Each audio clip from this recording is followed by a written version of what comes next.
Frères et sœurs, nous sommes ici à la fête des trompettes. La saison des fêtes d'automne a commencé. Dans l'hémisphère nord, Jérusalem est notre point de référence. Dans l'hémisphère sud, bien sûr, vous comprenez que c'est le printemps pour eux. Et pour ceux qui sont autour du monde au niveau de l'équateur, c'est tout simplement chaud, comme tout au long de l'année. Bienvenue à la saison des fêtes de Dieu d'automne. Et à partir d'aujourd'hui, les choses vont se dérouler très rapidement. Dans 3 semaines exactement, à partir d'aujourd'hui, ce sera le dernier grand jour, tout de suite après la fête des tabernacles. Donc, nous aurons 4 fêtes qui viennent. Nous aurons en fait la valeur de 3 mois de sermons et sermonnettes condensés au cours de cette période de 3 semaines. J'espère que vous êtes prêts, j'espère que vous êtes enthousiasmés et j'espère que cette période de temps vous aidera à croître spirituellement et que ce sera pour vous cette année un point tournant dans votre vie spirituelle. On envisage bientôt la réalisation de ces jours-là. Pourquoi sommes-nous ici aujourd'hui? Que signifie pour vous ce jour saint? Que veut dire l'accomplissement de ce jour saint aujourd'hui, la fête des trompettes? À quel point est-ce que c'est réel pour vous, la réalisation de la fête des trompettes? Plusieurs personnes ici et plusieurs de nos frères à travers le monde qui vont entendre ce message plus tard, vous connaissez cette vérité depuis très longtemps. Nous avons beaucoup de connaissances académiques concernant ça. Nous avons vu et revu les fêtes et leur signification, mais est-ce que la réalisation de ce jour est vraiment réelle pour vous? Son accomplissement va venir, il faut que ce soit réel dans votre esprit. Si vous voulez être parmi ceux qui seront changés en un instant, en un clin d'œil, le sens de ces fêtes-là doit être réel pour vous. Ça va vous permettre d'avoir votre cœur dans l'œuvre pour soutenir la prédication de l'Évangile et pour aller de l'avant. L'accomplissement de ce jour doit être réel pour vous. Est-ce que vous êtes spirituellement prêt et est-ce que vous êtes en train de vous préparer pour l'accomplissement prochain de ce jour? Lorsque ces choses-là vont commencer à arriver davantage, ce sera des défis pour nous. Ce sera excitant, enthousiasmant. Ce sera puissant comme événement. Mais en même temps, ça donne à réfléchir. Aujourd'hui, frères et sœurs, mon but, c'est de vous rappeler une partie des événements fantastiques qui vont se produire alors que ce grand jour va se réaliser très bientôt. Je veux mettre l'aspect sur le retour de Christ, sur la première résurrection et à quel point nous devons continuer à travailler fort en vue de rendre notre élection sûre. Allons à Nombre chapitre 10, s'il vous plaît. Nombre chapitre 10. Et revoyons certains concepts qui sont en rapport direct avec le jour que nous célébrons aujourd'hui. Nombre chapitre 10, Dieu a donné certaines directives précises concernant les trompettes. Et le rôle des trompettes est important dans le plan de Dieu. Il y a beaucoup de significations profondes à cela. Nous allons lire à partir du verset 1. L'Éternel parla à Moïse et dit, « Fais-toi 2 trompettes d'argent. Tu les feras d'argent battu. Elles te serviront pour la convocation de l'assemblée et pour le départ des camps. Quand on en sonnera, toute l'assemblée se réunira auprès de toi à l'entrée de la tente d'assignation. » Donc, il devait faire et utiliser 2 trompettes d'argent battues. Nous avons entendu le son des trompettes tantôt lors de la musique spéciale et nous l'entendrons tantôt encore. Elles étaient utilisées pour appeler la congrégation à s'assembler. Continuons au verset 8. Les fils d'Aaron, les sacrificateurs, sonneront des trompettes. Ce sera une loi perpétuelle pour vous et pour vos descendants. Donc, quelque chose qui devait continuer dans le futur. Verset 9. Lorsque dans votre pays, vous irez à la guerre contre l'ennemi qui vous combattra, vous sonnerez des trompettes avec éclat et vous serez ainsi présents au souvenir de l'Éternel votre Dieu et vous serez délivrés de vos ennemis. Verset 10. Dans vos jours de joie aussi, dans vos fêtes, et à vos nouvelles lunes. Vous sonnerez des trompettes en offrant vos holocaustes et vos sacrifices d'action de grâce. Et elles vous mettront en souvenir devant votre Dieu. Je suis l'Éternel, votre Dieu.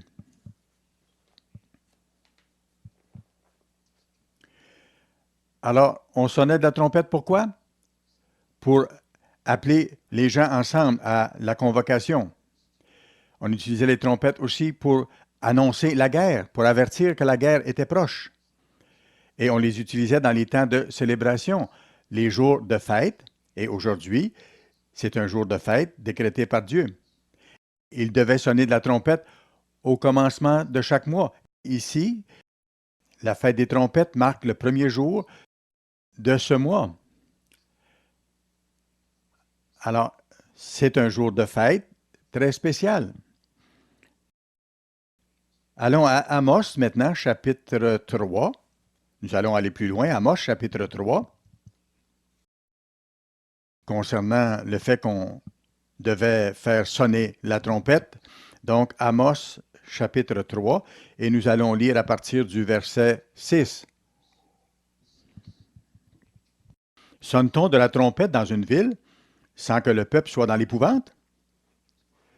Arrive-t-il un malheur dans une ville sans que l'Éternel en soit l'auteur? Car le Seigneur, l'Éternel, ne fait rien sans avoir révélé son secret à ses serviteurs, les prophètes. Lorsqu'on sonnait de la trompette dans une ville, il dit, le peuple sera dans l'épouvante. Pourquoi? Parce que, comme nous venons de voir, la trompette annonçait la guerre aussi. En fait, le mot ici, le mot hébreu utilisé, c'est chauffard, c'est-à-dire une corne de bélier, non pas une trompette fabriquée avec de l'argent battu. Ici, c'était un chauffard, une corne de bélier. Allons à Lévitique, chapitre 23 maintenant. Lévitique, chapitre 23, commençant au verset 23. C'est le chapitre des Écritures où on décrit les jours saints de Dieu en détail. Donc, le verset 23, l'Éternel parla à Moïse et dit, « Parle aux enfants d'Israël et dit, le 7e mois, le premier jour du mois, vous aurez un jour de repos, c'est un sabbat, publié au son des trompettes, c'est aujourd'hui, et une sainte convocation. » Une sainte convocation. Donc, c'est un mémorial du fait de sonner des trompettes, les trompettes d'argent battues, comme on a vu tout à l'heure. Et on va voir tantôt qu'il fallait en même temps aussi sonner de la corne de bélier, du chauffard. Alors, on appelle cette fête la fête des trompettes, au pluriel. C'est important et c'est significatif. Dieu met ces détails ici pour une raison, et c'est une sainte convocation aussi. Qu'est-ce que ça veut dire, une sainte convocation? Ça veut dire une assemblée commandée. En fait, c'est une sainte assemblée commandée. En hébreu, le mot utilisé, ça veut dire aussi une répétition ou une révision. Pourquoi sommes-nous ici aujourd'hui? Pour revoir en profondeur le sens de ce jour et envisager la réalisation prochaine de ce jour. Ça nous rappelle ce qui va se produire bientôt lorsque ce jour va se réaliser. Dieu ne fait rien, comme on a vu, sans d'abord avoir révélé ces choses-là à ses serviteurs. Verset 25. Vous ne ferez aucune œuvre servile et vous offrirez à l'Éternel des sacrifices consumés par le feu. Alors nous sommes ici et nous célébrons ce jour saint. Allons à Psaume 81 maintenant. Psaume 81, où il est question encore de sonner de la trompette. Psaume 81, le verset 4. Sonnez de la trompette à la nouvelle lune. La fête des trompettes, c'est le seul jour saint qui arrive à la nouvelle lune. Vous pouvez le vérifier sur le calendrier. Aujourd'hui, c'est la nouvelle lune. Ce jour saint d'aujourd'hui tombe toujours un jour de nouvelle lune. Et le premier jour de la fête des tabernacles arrive toujours lors de la pleine lune, 14 jours plus tard. le mot utilisé pour trompette, ici, c'est encore chauffard. Alors ici, ce n'est pas la trompette d'argent battue. Ici, c'est chauffard, la corne de bélier. Donc, sonnez de la trompette à la nouvelle lune, à la pleine lune, au jour de votre fête. Car c'est une loi pour Israël et une ordonnance du Dieu de Jacob. Donc, c'est un commandement de Dieu. Alors, en ce jour d'aujourd'hui, non seulement les trompettes d'argent devaient être sonnées, mais le chauffard. Et ça appelait une sainte convocation aussi. C'est une révision de ce que ça représente. Mais comme j'ai mentionné, le son de la trompette aujourd'hui signifie également l'annonce d'une guerre. Aujourd'hui, nous célébrons un jour, oui, ça représente le retour de Jésus-Christ en pleine force, en toute gloire, en tant que roi des rois et seigneur des seigneurs. Ça représente un temps où tous ceux qui ont vécu dans le passé et qui ont connu la vérité vont être ramenés à la vie au son de la dernière trompette, comme nous verrons dans les Écritures. Et ceux qui vont être encore vivants et qui appartiennent au Christ, à ce moment-là, seront changés en un clin d'œil. Ce sont les prémices de Dieu. Ce jour représente aussi le jour du Seigneur, le jour de la colère de Dieu sur la terre. Alors, c'est un jour qui est doux amer. C'est un jour puissant et enthousiasmant, mais en même temps, c'est un jour qui donne à réfléchir lorsqu'on comprend les détails de la signification et des significations de ce jour. Allons à Matthieu chapitre 24, s'il vous plaît. Matthieu chapitre 24. Vous savez que c'est le passage où le Christ a parlé de son retour, et nous savons que son retour est tout proche maintenant. Vous lirez tout le chapitre vous-même pour compléter votre étude. Alors, Matthieu 24, commençons à lire au verset 15. Ce sont les paroles mêmes du Christ. Et on sait qu'au début du chapitre 24, ses disciples lui ont demandé quels vont être les signes de ton retour. Comment est-ce que nous allons savoir que ton retour sera proche? Est-ce qu'on sera capable d'identifier ce temps précisément? Alors le Christ donne certains détails ici, verset 15. C'est pourquoi lorsque vous verrez l'abomination de la désolation dont a parlé le prophète Daniel, établie en lieu saint, que celui qui lit fasse attention, alors que ceux qui seront en Judée fuient dans les montagnes. Luc parle de cela aussi. Daniel chapitre 9 et le verset 27 en parle également. Dans Daniel 12, il en est question également, où il parle de l'abomination de la désolation. Comment saurons-nous que les choses vont vraiment approcher? Voici un événement clé qui va se passer, qui va se réaliser. L'abomination de la désolation. Nous savons par les Écritures que les sacrifices vont recommencer sur le mont du Temple. Et tout à coup, ils seront arrêtés. Les sacrifices seront arrêtés et les nations païennes viendront en pouvoir sur Jérusalem. Qu'est-ce qui va se passer? Il y aura une certaine abomination qui va se passer là où les sacrifices auront repris. Historiquement, on se rappelle que c'est Antioche Épiphane qui a été la préfiguration de cela. Il a établi une statue de Jupiter Olympe dans le temple à l'époque. Et on dit qu'il a même offert du sang de porc sur l'autel de Dieu. Il y aura un autel établi encore à Jérusalem. Elle est déjà construite, c'est un autel mobile que les Juifs ont préparé. Ils sont prêts à opérer. Les ustensiles sont prêts, tout est en place. Ça pourrait commencer dès demain s'ils avaient accès au mont du Temple. Ils vont offrir des sacrifices à nouveau à Dieu. Mais ces sacrifices-là vont être arrêtés rapidement. Et à un certain moment donné, cet acte païen de désolation, d'abomination va se produire. Le Christ a dit, regardez bien, parce que quand ça va se produire, les choses vont arriver rapidement.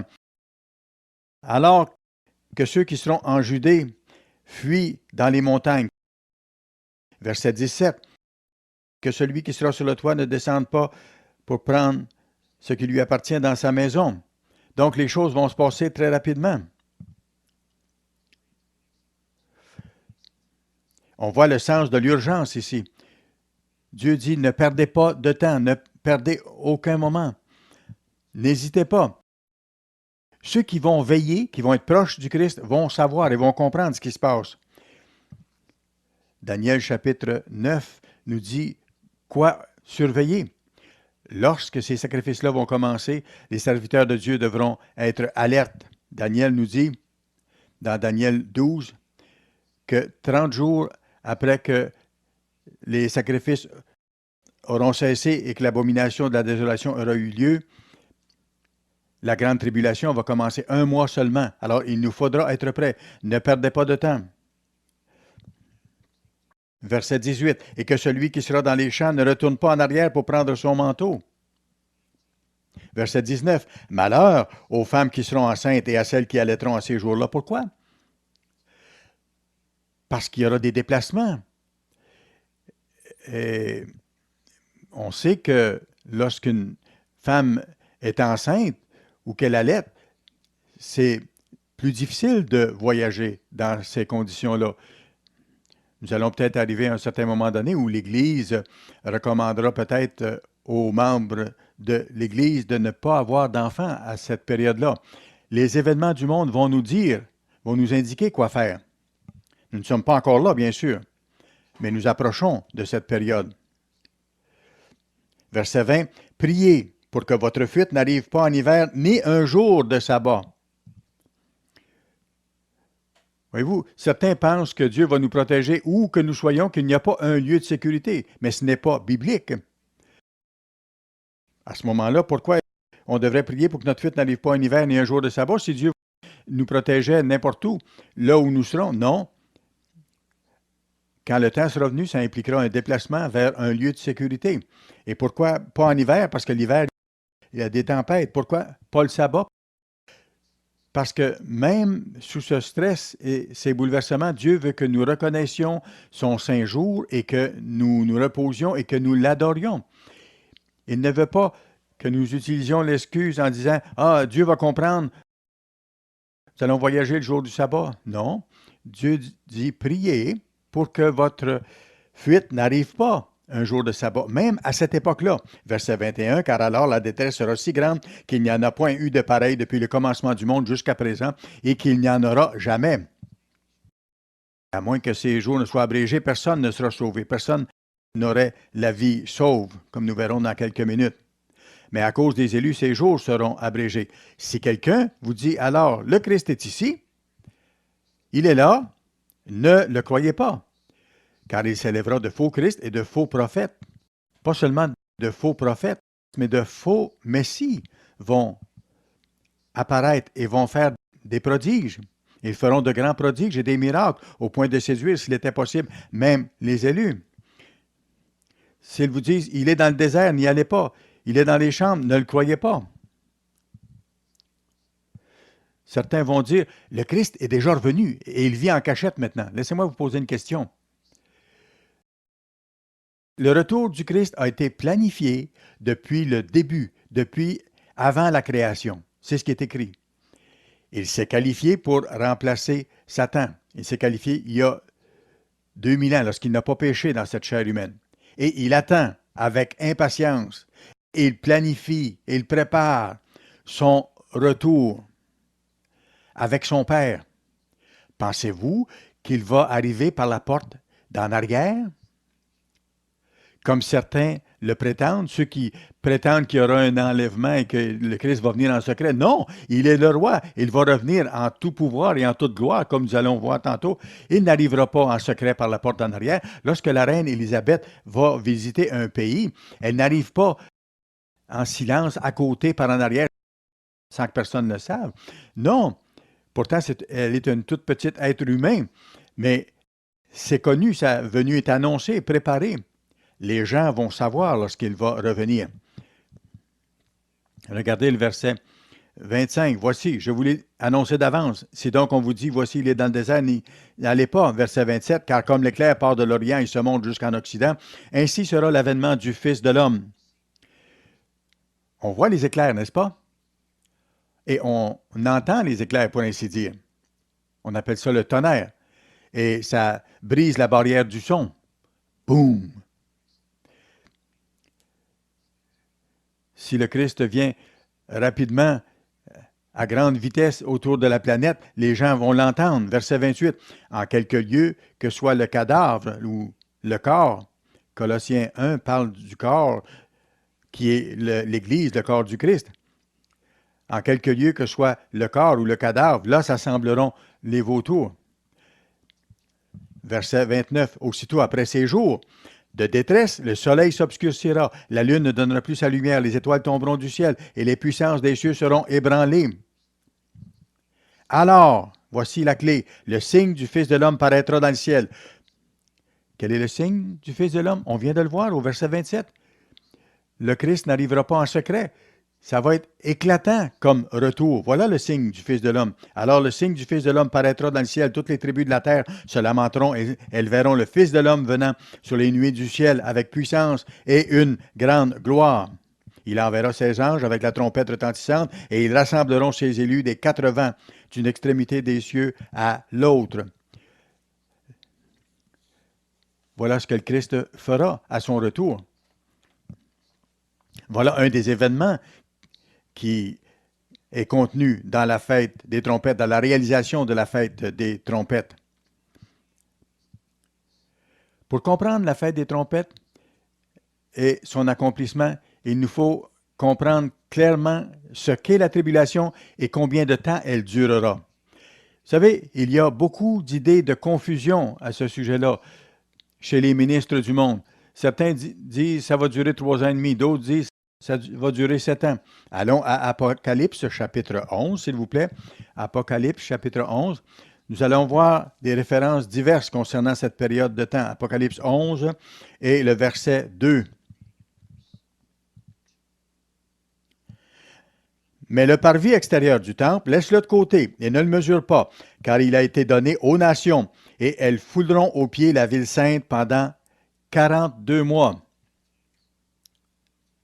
Luc 21, verset 23, parle de ce temps des nations, le temps des nations gentilles, non israélites. Qui est en charge de Jérusalem aujourd'hui? Ce sont les Juifs.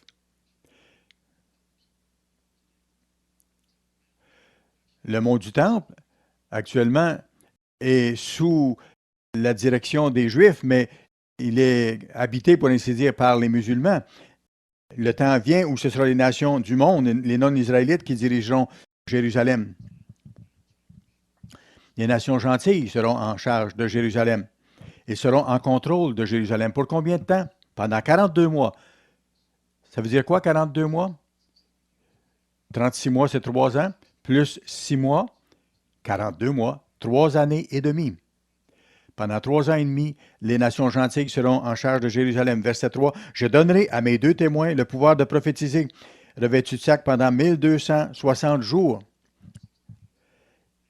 Faites les mathématiques et vous arrivez exactement à 3 ans et demi, soit 42 mois, selon les mois de 30 jours, selon le calendrier de Dieu. Exactement la même période de temps. Alors, nous avons ici 2 références claires à la période de temps qui est concernée. 42 mois, 3 ans et demi, 1260 jours. Durant toute cette période, les nations gentilles seront en charge de Jérusalem, mais pendant ces mêmes jours, les 2 témoins prophétiseront. Vous vous rappelez qu'il y a 2 témoins dans le passé qui ont prophétisé concernant des plaies qui allaient frapper l'Égypte à ce moment-là? Moïse et Aaron, les 2 témoins de Dieu. Nous allons avoir une situation semblable avec les 2 témoins au temps de la fin. Avant que les plaies frappent l'Égypte, vous vous rappelez, Moïse et Aaron sont allés voir Pharaon et lui ont dit « Laisse aller mon peuple, laisse aller le peuple de Dieu. » Pharaon a dit non, mais ils ont dit à Pharaon « Si tu ne le fais pas, voici quelle plaie va frapper. » Dieu avertit toujours avant que des événements comme ça frappent. Dieu va utiliser ces 2 témoins au temps de la fin de la même façon. Apocalypse chapitre 12 maintenant, verset 13. Ça parle ici de l'Église de Dieu, la femme. C'est un terme collectif. Ça ne veut pas dire chaque individu comme tel, mais on parle de l'Église dans son ensemble ici. Apocalypse 12 et le verset 13. Quand le dragon vit qu'il avait été précipité sur la terre, il poursuivit la femme qui avait enfanté le Fils. Ce n'est pas l'Église catholique. Ce n'est pas des églises fausses. Voici la vraie Église de Dieu. Et les deux ailes du grand aigle furent données à la femme. Lorsque la nation d'Israël a quitté l'Égypte, il y a plusieurs millénaires, l'Exode dit qu'ils ont été portés sur des ailes d'aigle parce que c'est Dieu qui les protégeait et qui les guidait. Voyez-vous, la même expression. Ils ont marché pourtant. Mais les Écritures décrivent la situation comme ayant été portés sur des ailes d'aigle. C'est la même chose ici, et ce sera la même chose au temps de la fin. Et les deux ailes du grand aigle furent données à la femme afin qu'elle s'envole au désert vers son lieu. En grec, c'est le mot topos pour lieu. C'est un mot qu'on connaît bien. De là vient le mot topographie, par exemple, ou carte topographique. Ça décrit la géographie du terrain.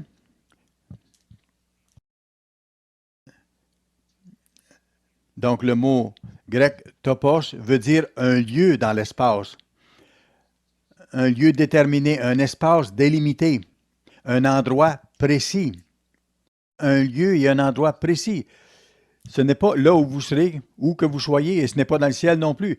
C'est un lieu géographique sur la terre où le corps du Christ ira. Le lieu de sécurité, comme c'est écrit. C'est un endroit où l'Église sera nourrie un temps, regardez bien, des temps et la moitié d'un temps. Un temps, c'est une année. Un temps, des temps, 2 ans et la moitié d'un temps. 1 plus 2 plus un demi, c'est 3 ans et demi. Donc, voici encore une autre référence à cette période de 42 mois ou de 1260 jours.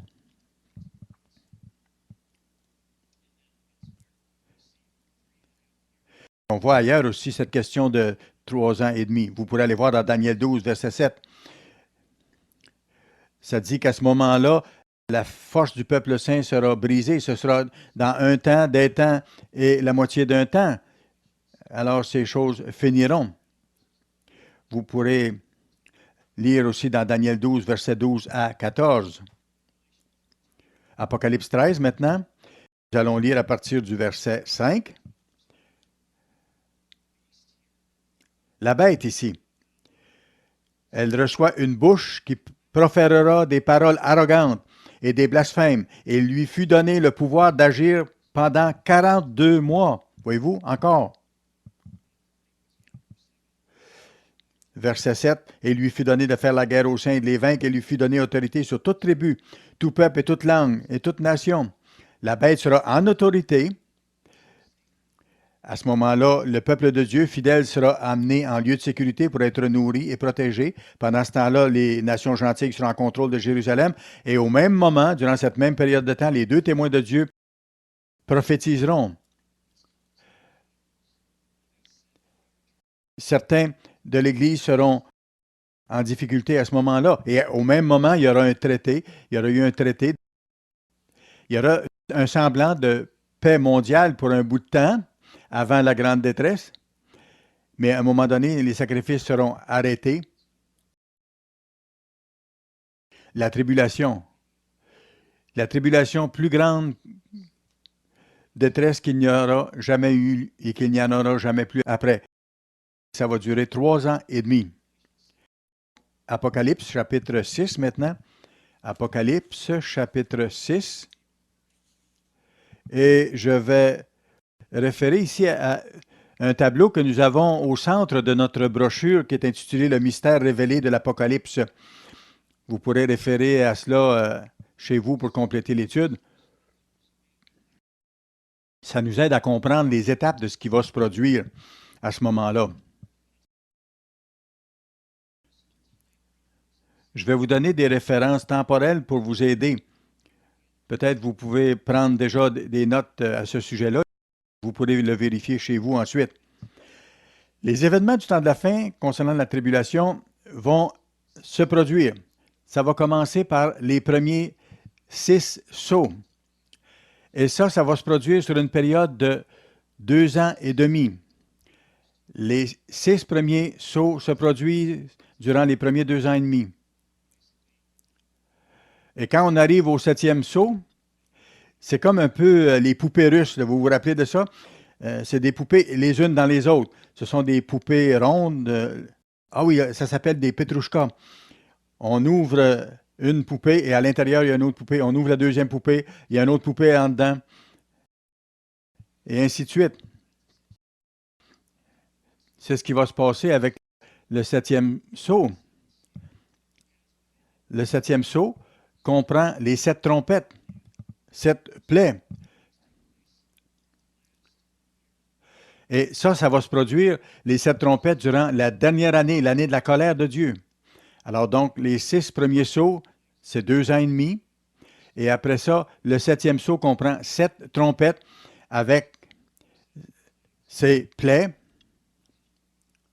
Et après, les 7 derniers fléaux, eux, font partie de la 7e trompette. Et ces 7 derniers fléaux vont se produire sur une période très courte de quelques jours, probablement entre la fête des trompettes et la fête des expiations. Ça vous donne un petit peu une idée dans le temps, là.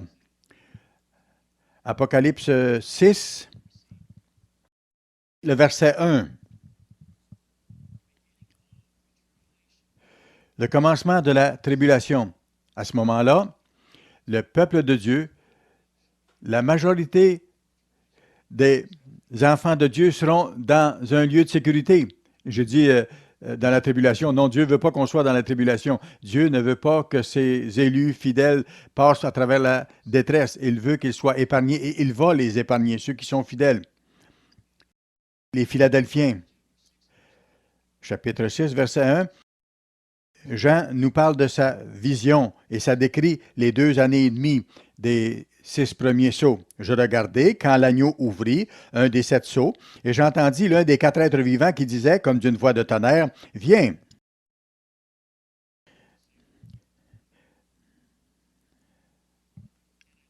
Je regardai et voici parut un cheval blanc. Celui qui le montait avait un arc. Une couronne lui fut donnée et il partit en vainqueur et pour vaincre. Matthieu 24, verset 5 parle de faux prophètes qui vont apparaître. Nous comprenons que ce cheval blanc signifie et représente un faux prophète, particulièrement un faux prophète très puissant. Et c'est une fausse représentation du vrai Christ qui, lui, va apparaître aussi sur un cheval blanc lorsqu'il reviendra. On le voit dans Apocalypse 19.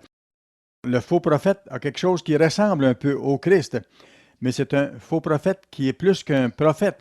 C'est un prophète qui a la puissance de gouverner. On le voit parce qu'il a une couronne.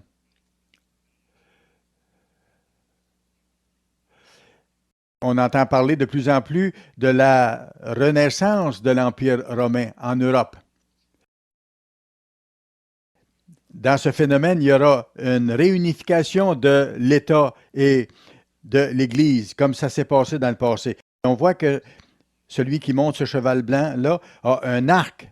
Et un arc, c'est pour tuer. Vous avez déjà entendu parler d'une grande Église qui a fait tuer des gens pour établir son autorité? Ce n'est pas l'islam dont je parle. Vérifiez l'histoire.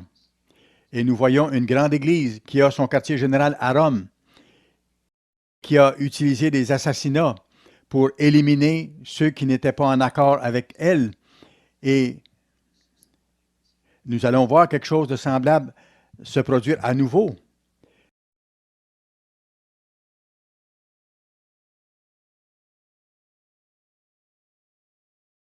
Maintenant, nous sommes dans des événements préparatoires à la pleine course de ces cavaliers que nous voyons ici.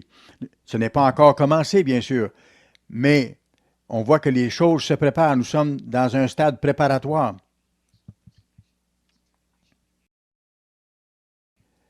Quand il ouvrit le second sceau, verset 3, j'entendis le second être vivant qui disait « Viens !» Et il sortit un autre cheval, rouge celui-là. Celui qui le montait reçut le pouvoir d'enlever la paix de la terre, afin que les hommes s'égorgent les uns les autres, et une grande épée lui fut donnée.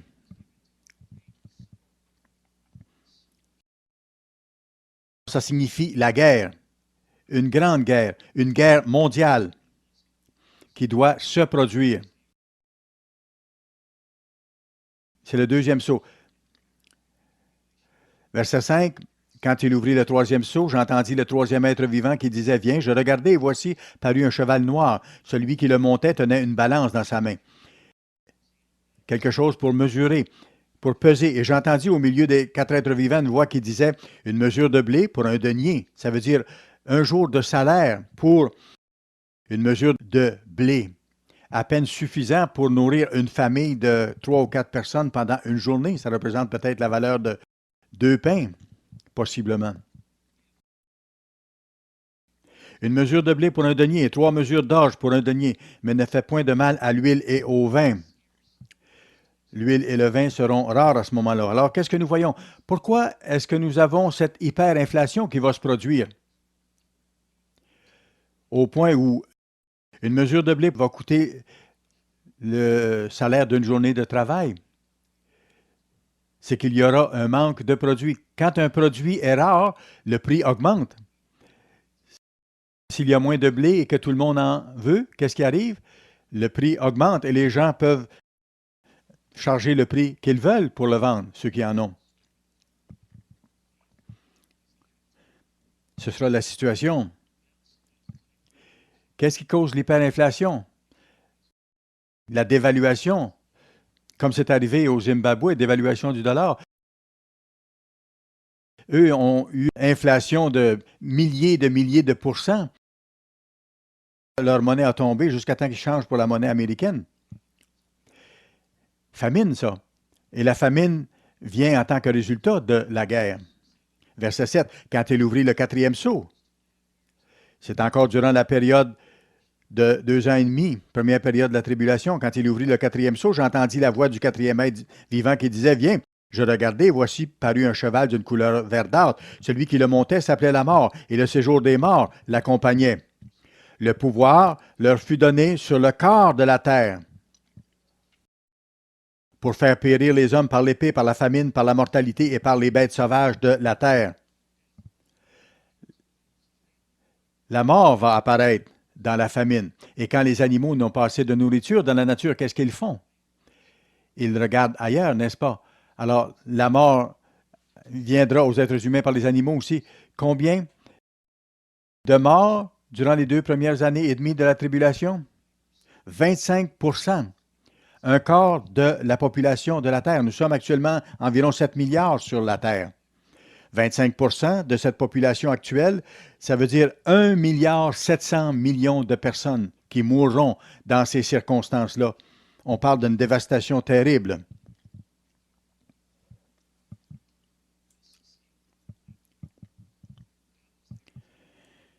Comment le monde va-t-il réagir devant cette dévastation et devant autant de morts? Rappelez-vous, pendant ce temps-là, les 2 témoins à Jérusalem vont les avertir de ce qui s'en vient.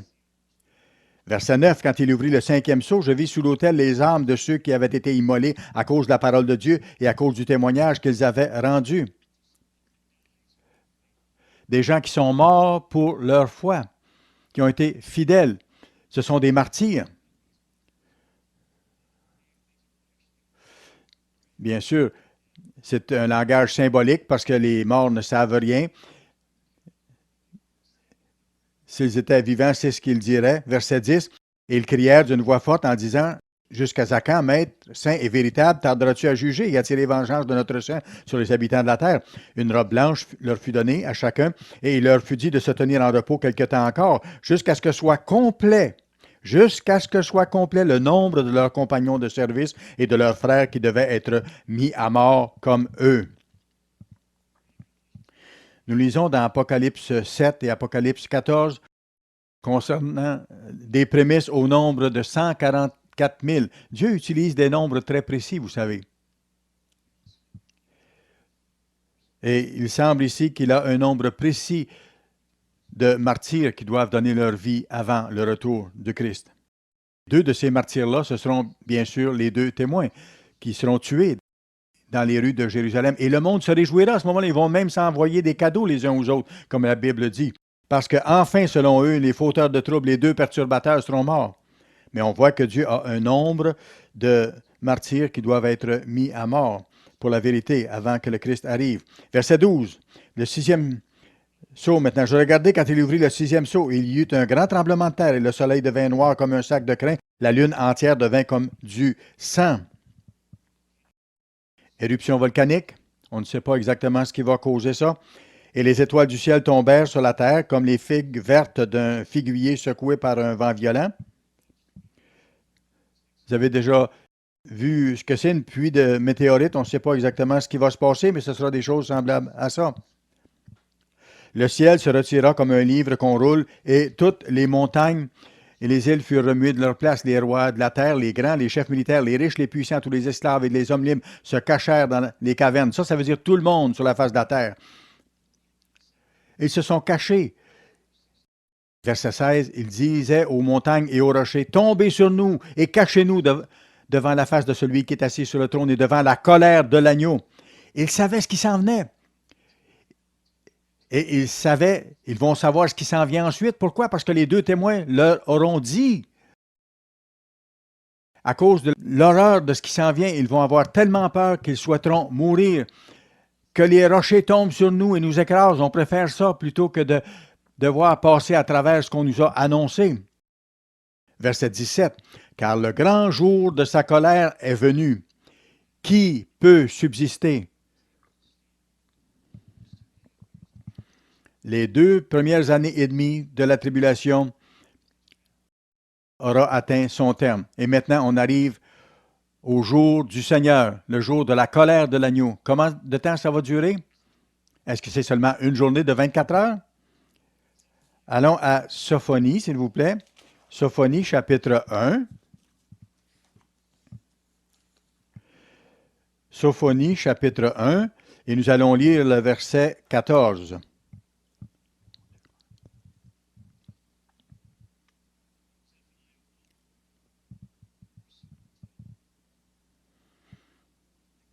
Le grand jour de l'Éternel est proche. Même terminologie que l'apôtre Jean a utilisée dans Apocalypse. Le grand jour de l'Éternel est proche. Il est proche, il arrive en toute hâte. Le jour de l'Éternel fait entendre sa voix. Et dans la version King James et dans la version originale, c'est le bruit du jour de l'Éternel est amer. Il y aura un bruit, un son étourdissant.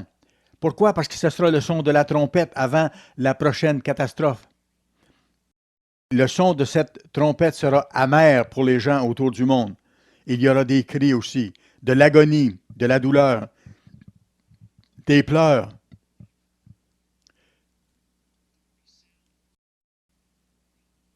Il y aura des sons qui seront entendus à travers la planète entière. Vous savez, quand le volcan de Krakatoa a fait éruption, on dit que ça a été entendu à de très grandes distances.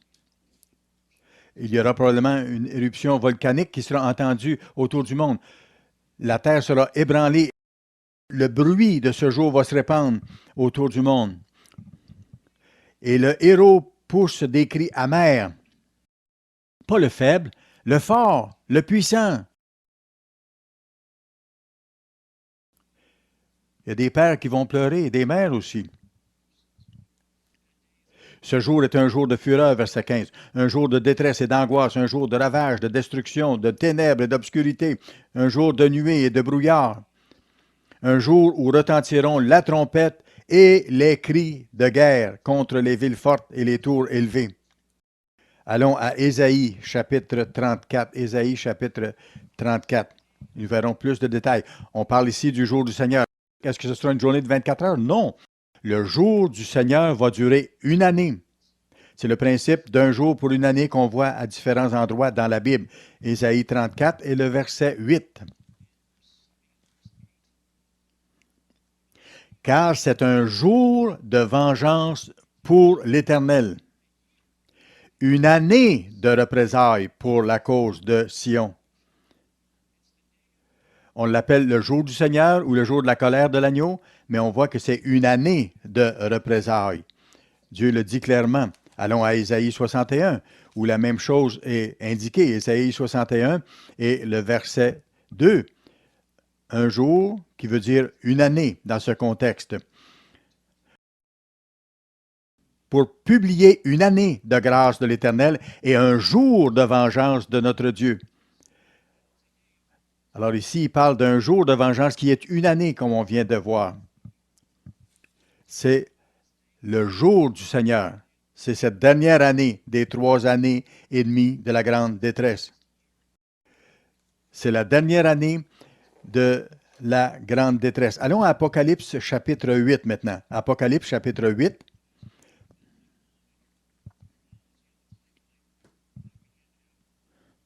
Apocalypse chapitre 8. Nous allons lire à partir du verset 1. Nous avons couvert les 6 premiers sceaux maintenant. Quand le 7e sceau sera ouvert, ce sera les 7 trompettes et commence la dernière année des 3 ans et demi. Apocalypse 8, verset 1, quand il ouvrit le 7e sceau, il y eut dans le ciel un silence d'environ une demi-heure. Et je vis 7 anges qui se tenaient devant Dieu, et 7 trompettes leur furent données. Alors ici, nous avançons dans la signification de la fête des trompettes qui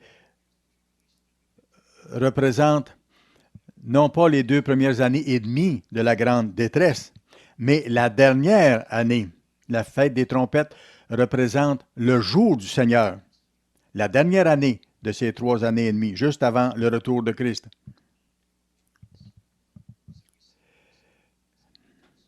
Donc, 7 anges qui se tiennent devant Dieu, 7 trompettes leur sont données. Verset 3. Et un autre ange vint, il se tint sur l'autel, ayant un encensoir d'or. On lui donna beaucoup de parfums afin qu'il les offre avec les prières de tous les saints sur l'autel d'or qui était devant le trône. La fumée des parfums monta et les prières des saints, la main de l'ange devant Dieu et ainsi de suite. Et regardez le verset 6 maintenant. Les 7 anges qui avaient les 7 trompettes se préparèrent à en sogner. Quand le Christ va revenir?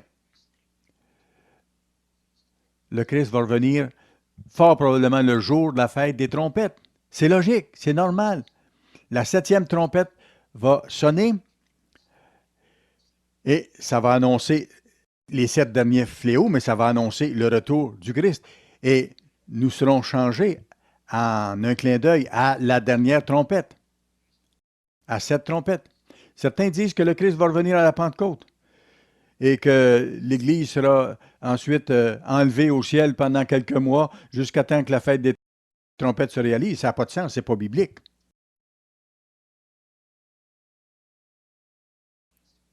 Si le Christ revient à la fête des trompettes et que ça dure 1 an, quand le jour des trompettes va-t-il commencer?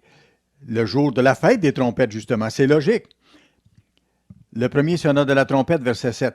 Et de la grêle et du feu mêlé de sang fut jeté sur la terre. Le tiers de la terre fut brûlé. Le tiers des arbres fut brûlé. Et toute herbe verte fut brûlée. C'est la première plaie qui suit la première trompette. Et ça va se produire, mais après un avertissement, les 2 témoins vont être sur tous les bulletins de nouvelles, dans les premières pages des journaux. Les gens sauront. Lorsque vous allez entendre la prochaine trompette, attendez-vous à quelque chose de grave, que la terre sera brûlée sur 1/3 de sa surface. Combien?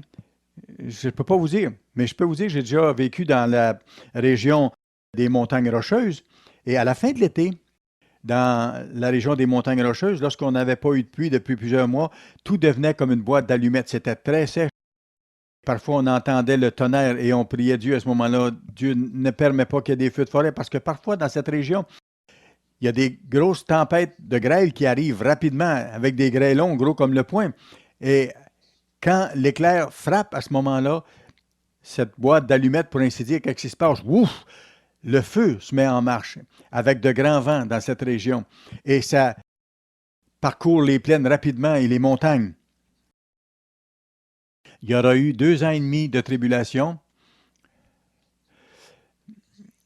et il y aura eu de la famine, un des sauts qu'on a vus. Et une des choses qui aura causé la famine, c'est le manque de pluie. Alors la terre sera littéralement très asséchée à ce moment-là. Et lorsque le feu descendra du ciel, l'éclair, ça pourra brûler comme c'est marqué ici. Il y aura du sang avec la grêle. Ça, j'ai jamais vu ça. Ce sera le début du jour de l'Éternel, de la colère de l'agneau. Et ça va s'étendre sur 1 an. Est-ce que Dieu met les choses exactement dans la même longueur de temps pour chacune des 7 trompettes? Non, il peut y avoir des variations d'une à l'autre.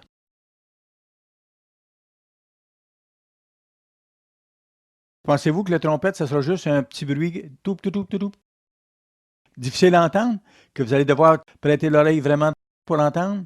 Ou seulement ceux à Jérusalem entendront? Ou est-ce que vous ne pensez pas que Dieu va s'arranger pour que le monde sache? Oui. Ça sera un son de trompette qui sera entendu autour du monde entier. Le monde saura. Ça aura été annoncé par les 2 témoins. Les premiers événements se seront produits. Quand la deuxième trompette sonnera, comment les gens vont réagir? Certains d'entre eux vont porter attention, ils vont même se demander qu'est-ce qui va arriver plus tard. Ils vont dire, qu'est-ce que ces bizarres de gens qui annoncent ces choses-là vont dire la prochaine fois? Le second sonnet de la trompette est quelque chose comme une grande montagne embrasée par le feu fut jetée dans la mer. Ce n'est pas un astéroïde, c'est la prochaine, l'astéroïde. C'est comme une montagne embrasée par le feu fut jetée dans la mer. Ce sera peut-être comme le toit d'un volcan qui tombera dans la mer. Le tiers de la mer devint du sang. Vous savez, les océans du monde sont formés d'une solution saline. Ils ont assez de pH que si vous y jetez assez d'éléments chimiques qui vont avec ça, ça pourra créer une marée rouge, comme on a déjà vu. Et il y a des bactéries aussi qui, ajoutées à l'eau saline, peuvent colorer l'eau en rouge. Certains connaissent déjà certaines marées rouges dans certaines régions à cause de ces phénomènes-là. Comment ça va se passer? Je ne suis pas sûr, mais écoutez, si vous placez cette montagne au bon endroit, que le toit de cette montagne tombe dans la mer et produit cette réaction-là, au moment où les courants marins des grands océans circulent, peut-être que cette marée rouge va circuler à travers le monde. Le tiers des créatures qui étaient dans la mer et qui avaient souffle de vie périt, et le tiers des navires fut détruit. Comment détruire un tiers des navires? On parle de milliers de bateaux, probablement des dizaines de milliers de bateaux qui seront sur la mer. Un tsunami réussirait une telle chose. Des experts ont déjà spéculé qu'il y a une île dans les Açores qui a environ 700 mètres d'élévation et qui est très instable actuellement. Il y a même de l'eau à l'intérieur de cette montagne-là. Et les spécialistes disent que s'il y avait un grand tremblement de terre, la moitié de cette montagne pourrait glisser dans l'océan. Si ça se produisait, ça créerait une vague ou un tsunami de 300 mètres de haut. Et ça irait jusqu'à la côte est des États-Unis. Ça pourrait éliminer une grande partie de la population des gens qui sont sur la côte est. Ça couvrirait totalement les Caraïbes et la côte est de l'Amérique du Sud également. Une vague de 300 mètres de haut, combien de bateaux pourraient survivre à ça? Et la même chose pourrait arriver dans d'autres océans. Est-ce que ce sera un tsunami comme ça? Je ne sais pas. Dieu ne précise pas. Mais on peut s'imaginer un peu le genre de catastrophe à partir de ce que nous connaissons. Bien sûr, nous sommes comme des fourmis dans nos pensées par rapport aux pensées de Dieu, mais on peut extrapoler un peu à partir de ce que nous connaissons. Ici, il dit un tiers des créatures de la mer seront détruites et un tiers des bateaux seront détruits. Verset 10, peut-être un mois ou deux plus tard, là, les gens vont commencer à être de plus en plus inquiets et les gens vont se préparer au prochain événement. Le troisième ange sonna de la trompette, verset 10, et il tomba du ciel une grande étoile. Voici votre astéroïde, une étoile ardente comme un flambeau. Elle tomba sur le tiers des fleuves et sur les sources d'eau. Le nom de cette étoile est absinthe. Le tiers des eaux fut changé en absinthe et beaucoup d'hommes moururent par les eaux parce qu'elle était devenue amère. Pourquoi? Par le plomb, par le mercure, toutes sortes de produits chimiques, on ne sait pas exactement. Mais il y aura des dommages extraordinaires. Un mois ou deux plus tard, voici le son d'une autre trompette. Ce son sera entendu autour du monde. Le quatrième ange sonna de la trompette, et le tiers du soleil fut frappé, ainsi que le tiers de la lune, et le tiers des étoiles, afin que le tiers en soit obscurci. Le jour perdit un tiers de sa clarté, et la nuit même. Je regardai et j'entendis un aigle qui volait au milieu du ciel, disant d'une voix forte, Malheur, malheur, il ne disait pas ça d'une toute petite voix. Malheur, malheur, malheur aux habitants de la terre. À cause des autres trompettes, à cause des autres sons de trompette que les trois anges vont faire retentir. Et ce sera comme un écho qui se répercutera tout autour de la planète.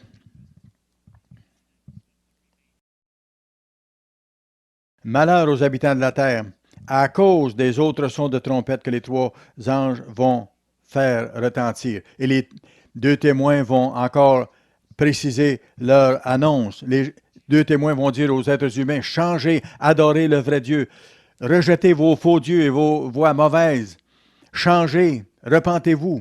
Mais le monde ne le fera pas, comme on verra un peu plus tard. Qu'est-ce qui se passe?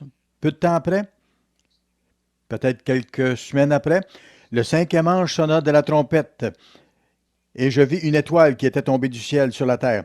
La clé du puits de l'abîme lui fut donnée, et elle ouvrit le puits de l'abîme. Et il monta du puits une fumée comme la fumée d'une grande fournaise, et le soleil et l'air furent obscurcis par la fumée du puits. Des sauterelles sortirent de la fumée et se répandirent sur la terre. Et il leur fut donné un pouvoir, comme le pouvoir qu'ont les scorpions de la terre.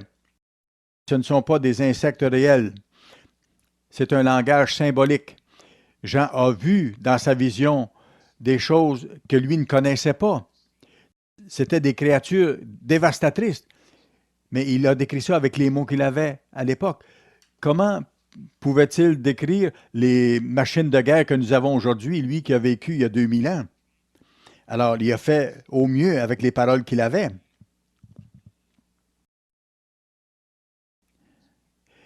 Il leur fut dit de ne point faire de mal à l'herbe de la terre, ni à aucune verdure, ni à aucun arbre, mais seulement aux hommes qui n'avaient pas le sceau de Dieu sur le front. Il leur fut donné, non de les tuer, mais de les tourmenter pendant 5 mois. Alors c'est une torture, des tourments qui vont durer pendant 5 mois. Et le tourment qu'elle causait était comme le tourment que cause le scorpion quand il pique un homme. En ces jours-là, les hommes chercheront la mort et ils ne la trouveront pas. Ils désireront mourir et la mort fuira loin d'eux. Ces sauterelles ressemblaient à des chevaux préparés pour le combat. Il y avait sur leur tête comme une couronne semblable à de l'or, et leur visage était comme un visage d'homme. Vous avez peut-être déjà vu les hélicoptères américains, les hélicoptères de combat qu'on appelle les Cobras. D'autres pays ont d'autres types d'hélicoptères, mais ça ressemble parfois à des visages d'êtres humains. Elles avaient des cheveux comme des cheveux de femmes, et leurs dents étaient comme des dents de lion. Elles avaient des cuirasses comme des cuirasses, et ainsi de suite. Elles avaient des queues armées de dards, voyez-vous, comme les scorpions. Voyez-vous, les hélicoptères de combat et les avions et tous ces armements modernes sont capables de lancer des missiles, lancer des dards, comme Jean mentionne ici. Et c'est dans leur queue qu'était le pouvoir de faire du mal aux hommes pendant combien de temps? Pendant 5 mois. Elles avaient sur elles comme roi l'ange de l'abîme nommé en hébreu Abaddon et en grec Apollyon. Verset 12. Le premier malheur est passé. Voici, il vient encore 2 malheurs. Du temps passe. En fait, 5 mois, comme il nous est dit, dans cette situation. Et qu'est-ce qui se passe après ça au verset 13? Le 6e ange sonna de la trompette. La terre a été tourmentée, donc, depuis 5 mois maintenant. Comment la terre va-t-elle réagir? Comment l'humanité va-t-elle réagir à ce qui se passe et à l'annonce qu'il leur sera faite concernant ce qui s'en vient? Et j'ai entendu une voix venant des 4 cornes de l'autel d'or qui est devant Dieu et disant au 6e ange qui avait la trompette, délie des 4 anges qui sont liés sur le grand fleuve l'Euphrate. Et les 4 anges qui étaient prêts pour l'heure, le jour, le mois et l'année furent déliés afin qu'ils tuent le tiers des hommes. Un tiers des hommes, un tiers de toute l'humanité. 25% étaient morts dans la première partie de la tribulation. Et voici qu'un autre tiers sera tué par cette grande armée. Une armée, comme on voit au verset 16, de 200 millions d'hommes. Cette armée, à elle seule, représente 2 tiers de la population totale des États-Unis. C'est incroyable. Et un tiers de l'humanité sera tué à ce moment-là par ces fléaux. Verset 18, le tiers des hommes fut tué par ces trois fléaux, par le feu, par la fumée et par le souffle qui sortait de leur bouche. Verset 19, car le pouvoir des chevaux était dans leur bouche et dans leur queue. Leur queue était semblable à des serpents ayant des têtes et c'est avec elles qu'ils faisaient du mal. Verset 20, les autres hommes qui ne furent pas tués par ces fléaux, lisez bien ceci, les autres hommes qui ne furent pas tués par ces fléaux ne se repentirent pas des œuvres de leurs mains. Ils ne cessèrent pas d'adorer les démons et les idoles d'or, d'argent, d'airain, de pierre et de bois, qui ne peuvent ni voir, ni entendre, ni marcher. Et ils ne se repentirent pas de leurs meurtres, ni de leurs enchantements, ni de leurs débauches, ni de leurs vols.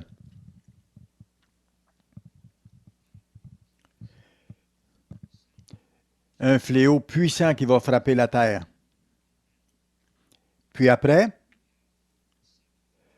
on a la 7e trompette qui va sonner. La dernière trompette. Apocalypse 11 et le verset 15. Apocalypse 11 et le verset 15. Le 7e ange sonna de la trompette, et il y eut dans le ciel de fortes voix qui disaient, le royaume du monde est remis à notre Seigneur et à son Christ, et il régnera au siècle des siècles. Et qu'est-ce qui se passe à cette 7e trompette? Ça ouvre la porte aux 7 derniers fléaux, comme c'est marqué dans notre brochure. Allons dans 1 Corinthiens 15. 1 Corinthiens 15 et le verset 50.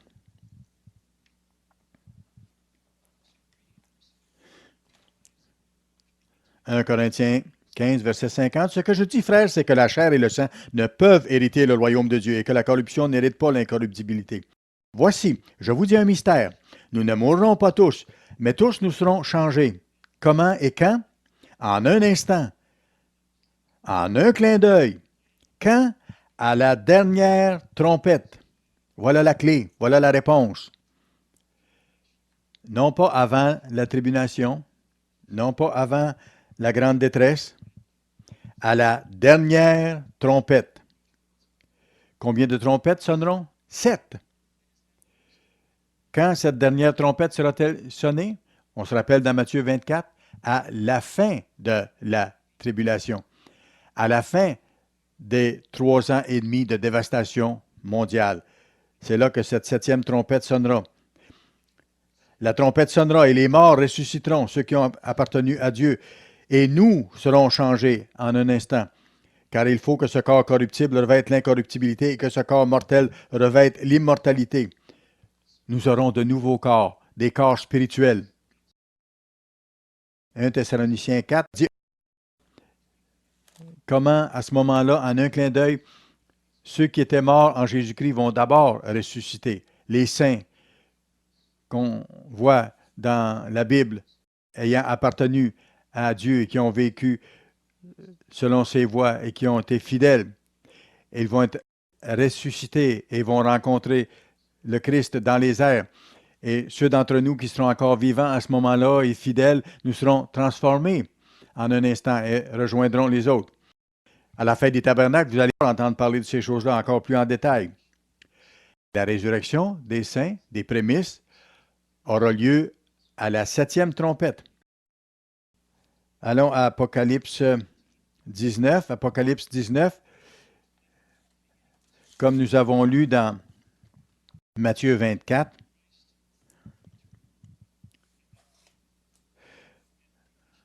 Apocalypse 19 et le verset 11. Puis je vis le ciel ouvert, et voici parut un cheval blanc. Voici le retour du Christ. Celui qui le montait s'appelle fidèle et véritable, et il juge et combat avec justice. Oui, il fera la guerre. Il devra faire la guerre pour une très courte période de temps lorsqu'il reviendra. Vous savez, Satan sera encore en charge de la terre à ce moment-là. Mais le Christ qui s'est qualifié va revenir. Il faut qu'il mette hors jeu le petit Dieu de ce siècle, Satan, qui a séduit toute la terre. Et Satan va mettre le paquet au complet pour affronter le Christ, pour essayer de le détruire. Il ne réussira pas. Verset 12. Ses yeux étaient comme une flamme de feu. Sur sa tête étaient plusieurs diadèmes. Il avait un nom écrit que personne ne connaît, si ce n'est lui-même. Apocalypse 7 et le verset 14. On voit que les prémices connaîtront le nom du Christ, connaissent le nom du Christ. Verset 13. Et il était revêtu d'un vêtement teinté. Son nom est la parole de Dieu. On parle ici du roi des rois, notre grand frère. Le fiancé qui vient marier l'Église, verset 14. Les armées qui sont dans le ciel le suivaient sur des chevaux blancs, revêtus d'un fin lin blanc et pur. De sa bouche sortait une épée aiguë pour frapper les nations. Il les pètera avec une verge de fer, et il foulera la cuve du vin de l'ardente colère de Dieu Tout-Puissant. Il va revenir de façon triomphante à ce moment-là.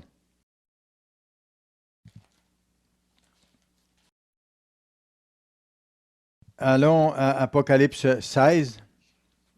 Apocalypse 16. Lorsque le Christ reviendra, il poussera un grand cri, comme c'est marqué dans les textes originaux. Allons à 1 Thessaloniciens 4 avant, s'il vous plaît. 1 Thessaloniciens 4, et nous allons commencer à lire au verset 13. Nous ne voulons pas, frères, que vous soyez dans l'ignorance au sujet de ceux qui sont décédés, afin que vous ne vous affligiez pas comme les autres qui n'ont point d'espérance. Car si nous croyons que Jésus est mort et qu'il est ressuscité, croyons aussi que Dieu ramènera par Jésus et avec lui ceux qui sont décédés. Voici en effet ce que nous vous déclarons d'après la parole du Seigneur. Nous les vivants restés pour l'avènement du Seigneur, nous ne devancerons pas ceux qui sont décédés, car le Seigneur lui-même a un signal donné à la voix d'un archange et au son de la trompette. Dans l'original, c'est le Christ descendra et lancera un cri. Et tout ça sera annoncé. Ce sera annoncé. Aucun chef d'État n'entre dans une salle ou ne sera un endroit public sans que ce soit annoncé. Ce sera annoncé. Un ange l'annoncera et le Christ criera à son retour. Ce sera peut-être un cri de guerre. Rah! Ou, pensez-y, le Christ a attendu ce moment depuis le tout début. Finalement, ça va se produire. Ça sera peut-être Yahoo! Parce que finalement, nous voici rendus à cette étape. Le Christ revient finalement en tant que roi des rois et seigneur de seigneurs, et il amène son royaume pour être établi sur la terre, pour libérer l'humanité. Il va éliminer l'adversaire pour 1000 ans. Il va amener la paix.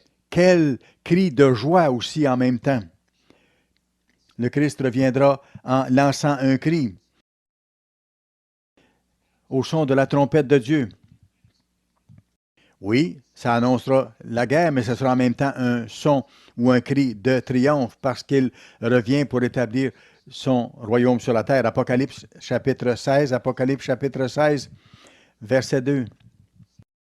Alors que cette septième trompette va sonner, que les prémices seront ressuscités et que ceux qui sont encore vivants seront transformés en un instant, qu'est-ce qui va se passer? À ce moment-là, il y a des fléaux qui vont s'abattre sur la terre d'une façon très rapide. 16, verset 2, Apocalypse. Le premier alla et versa sa coupe sur la terre, et un ulcère malin et douloureux frappa les hommes qui avaient la marque de la bête et qui adoraient son image. Un ulcère horrible qui va frapper.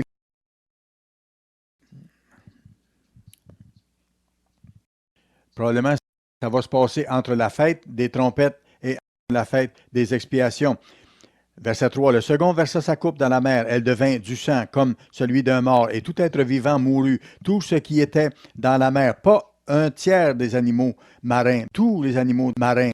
Qu'est-ce qui va se produire quand elle sera pleine de créatures mortes? Vous avez déjà senti l'odeur des corps morts? Ça sent la pourriture. Et ce que ça fait, c'est que ça absorbe l'oxygène. Alors, voici des problèmes majeurs. Combien longtemps les êtres humains qui restent pourraient-ils survivre? Ça ne peut pas être long, absolument pas. Parce que les océans maintiennent l'équilibre du climat, de l'atmosphère, de l'oxygène, et ainsi de suite. Verset 4. Le troisième ange versa sa coupe dans les fleuves et dans les sources d'eau, et ils devinrent du sang. On ne boit pas du sang, c'est impossible à boire. On ne peut pas continuer à vivre en buvant du sang. Ça va toucher les rivières et les sources. Il n'y aura plus d'eau potable. Combien de temps un être humain peut-il survivre sans eau? Sans nourriture et sans eau? Environ 10 jours, 10, 12, 14 jours maximum. Les plus âgés et les enfants meurent en 2 jours à cause de la déshydratation. À ce moment-là, quand vous êtes déshydraté, le cerveau n'envoie plus de messages au cœur pour fonctionner, ni aux poumons pour fonctionner. Ceux qui sont en bonne condition et qui ont dans leur corps un peu de réserve d'eau peuvent vivre 2 semaines au maximum. Peut-être qu'il y aura un petit peu de nourriture, mais s'il n'y a plus d'eau potable, qu'est-ce qui se passe? Non seulement les êtres humains meurent rapidement, mais toute créature sur la face de la terre. Et toutes ces créatures-là et les êtres humains qui vont rester mourraient si Dieu n'intervenait. Ça ne pourrait pas continuer. C'est pour ça que ces jours-là seront abrégés, comme c'est marqué dans Matthieu 24. Il y aura une fin rapide d'apporter à ça, parce qu'il n'y aurait plus d'êtres humains. Le quatrième ange versa sa coupe sur le soleil, et il lui fut donné de brûler les hommes par le feu. Les hommes furent brûlés par une grande chaleur, et ils blasphémèrent le nom de Dieu qui a l'autorité sur ces fléaux, et ils ne se repentirent pas pour lui donner gloire. Ils vont continuer encore à ne pas vouloir se repentir. Verset 10. Le cinquième versa sa coupe sur le trône de la bête, et son royaume fut couvert de ténèbres. Les hommes se mordaient la langue de douleur. Certains d'entre vous avaient déjà visité des cavernes où on a fermé les lumières à un moment donné. Et ça donne un petit aperçu de ce qui va se passer ici. La noirceur devient tellement épaisse qu'on pourrait presque la toucher. Toute la région où la bête sera, à ce moment-là, sera couverte de ces ténèbres-là. Même chose que la plaie qui est arrivée à l'Égypte sous Moïse. Le sixième ange, verset 12, versa sa coupe sur le grand fleuve, l'Euphrate, et son eau tarit pour préparer la voie au roi. Ces rois-là vont venir pour combattre le Christ. Et on sait que le résultat, ce qui va se produire, ces gens-là vont pourrir debout. Il y aura du sang à la hauteur du mort des chevaux lorsque ces grandes armées-là vont venir combattre le Christ. Verset 17. Le septième ange versa sa coupe dans l'air. Et il sortit du temple, du trône, une voix forte qui disait « C'en est fait, c'est terminé, c'en est fait. » La terre entière entendra le son de cette voix. « C'en est fait, c'est terminé. » La fête des trompettes se sera accomplie totalement. Il y aura eu des morts, de la destruction, des bouleversements incroyables. L'humanité aurait été humiliée. Mais dans tout ça, il y aura le début d'un espoir extraordinaire, le retour du roi des rois. Les serviteurs de Dieu seront devenus des êtres spirituels nés dans la famille de Dieu. Puissants, qui vont hériter toutes choses, comme c'est écrit.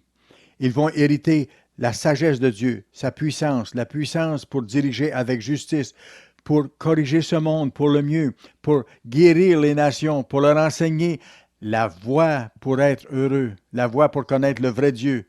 Voilà la fête des trompettes. Voilà l'accomplissement de ce jour que nous avons le bonheur de célébrer aujourd'hui. Et sa réalisation vient rapidement. L'avenir réserve des événements terribles, mais en même temps des événements enthousiasmants. Les événements mondiaux vont s'accélérer et vont devenir plus terribles, alors que le jour du Seigneur va s'accomplir, particulièrement donc dans la dernière année. La fête des trompettes décrit ce temps horrible, le jour du Seigneur, bien sûr. Mais comme j'ai mentionné, ça représente également la fin des 6000 années de règne de Satan sur le monde, de sa domination sur l'humanité. Et tout de suite après la fête des trompettes, c'est la fête des expiations, le jour où Satan sera éliminé, la libération de tous les captifs humains, libération de toute l'humanité. Il faut que ces événements catastrophiques arrivent pour que nous puissions avoir une humanité qui soit disposée à être enseignée, où Satan aura été éliminé. Seulement à ce moment-là, une fois que l'humanité aura été libérée de Satan et sera humiliée, les gens vont dire, « Oui, on veut savoir, montons à la maison de Dieu à Jérusalem. On veut apprendre les commandements de Dieu. On veut vivre heureux, on veut goûter la paix qui nous est annoncée, qui nous est montrée. » Aujourd'hui, c'est impossible. Vous imaginez des gens sur la rue aujourd'hui qui nous diraient, « On veut aller avec vous célébrer ces fêtes. » Non, ce n'est pas possible. Ça ne se produira pas. Bien sûr. Il faudra que ces événements catastrophiques puissants se passe et que Satan soit éliminé pour que l'humanité en arrive au point de dire « Montrez-moi la voie qu'il faut suivre. Montrez-moi la voie selon laquelle on doit vivre. » Nous sommes les prémices, frères et sœurs. Nous allons faire partie de la première résurrection si nous sommes fidèles au retour de Christ. Au milieu de ces événements terribles, si nous restons sans tâche, si nous continuons à nous purifier, si nous n'abandonnons pas, nous serons transformés. Avant ça, nous aurons été épargnés de la tribulation. Frères et sœurs, tenez bon, je vous encourage à chérir la vérité de Dieu, ne l'abandonnez pas. Vivez votre vie en tant que chrétien de tout cœur, proche de Dieu. Et vous aussi, ça vous interpelle, jeunes gens dans l'Église. Dieu veut que vous soyez dans son royaume. C'est tout proche. Le Christ est tout près de revenir. Écoutez, chacun que Dieu appelle aujourd'hui, même les jeunes gens dans l'Église, les tout jeunes, vous avez un rôle à jouer. Dieu vous aime et Dieu veut vous protéger. Frères, alors que nous prions sans arrêter, alors que nous étudions notre Bible chaque jour, alors que nous restons réveillés chaque jour et que nous veillons sur les événements, un jour nous allons entendre la 7e trompette et nous allons, à ce moment-là, sentir notre corps être changé complètement pour être transformé d'être physique en être totalement spirituel. Nous allons nous élever dans les airs pour rencontrer notre grand frère, notre Sauveur, Jésus-Christ, et il va nous accueillir. Voilà ce que nous réserve la fête des trompettes. Daniel 2, 45 dit, « Le songe est véritable et son explication est certaine. » Êtes-vous prêts? Est-ce que vous vous préparez à jouer votre rôle dans le plan de Dieu? Qu'est-ce que vous faites maintenant? Et qu'est-ce que vous allez faire à l'avenir pour vous assurer que vous allez être transformé et vous élever à la rencontre du Christ au son de cette trompette?